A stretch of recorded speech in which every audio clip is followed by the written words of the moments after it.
Not enough time is just enough time for a segment we call Ain't Nobody Got Time for That. All right, let's kick things off with the Centers for Disease Control, the government agency that spent the first 2 years of the pandemic saying, we're all gonna get COVID, and the last 6 months like, we're all gonna get COVID. Chill. And if you're one of those people who thinks the CDC has handled the pandemic badly, well, it turns out the CDC agrees with you. This morning, the CDC director promising a major overhaul after a scathing internally initiated review found the agency repeatedly botched its response to the pandemic. In a statement, Dr. Rochelle Walensky putting it bluntly, our performance did not reliably meet expectations. Walensky herself calling for that review. It found the CDC's recommendations throughout the crisis, from masking to vaccines, confusing and overwhelming. I guess the CDC finally checked their Twitter mentions. But she's right, the CDC rarely dropped the ball. People depended on them for clear advice, and when they didn't get it, they started looking elsewhere for answers.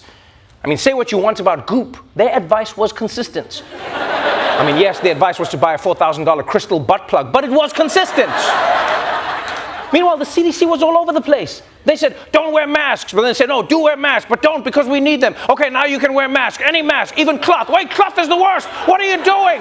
Now you got COVID. Stay inside for 5 days. No, 10 days. No, 2 days. The point is, trust the science.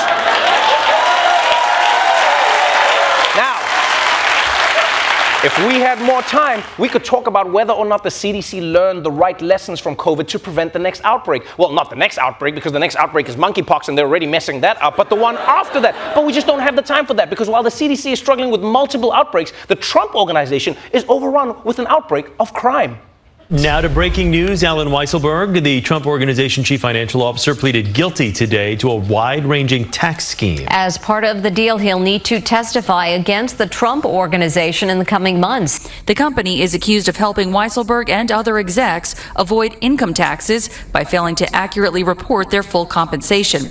Yeah, that's right. Trump's number 2 guy for the last 40 years has pled guilty to tax fraud. And can we just take a moment to appreciate how many people associated with Donald Trump have ended up in prison?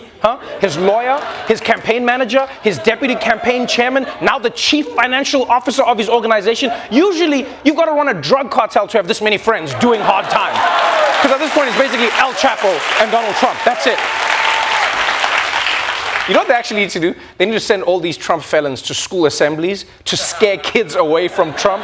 Just be like, you think hanging out with the 45th president is cool? That's what I thought. Now I'm drinking wine out of a toilet. That's my State of the Union, kid.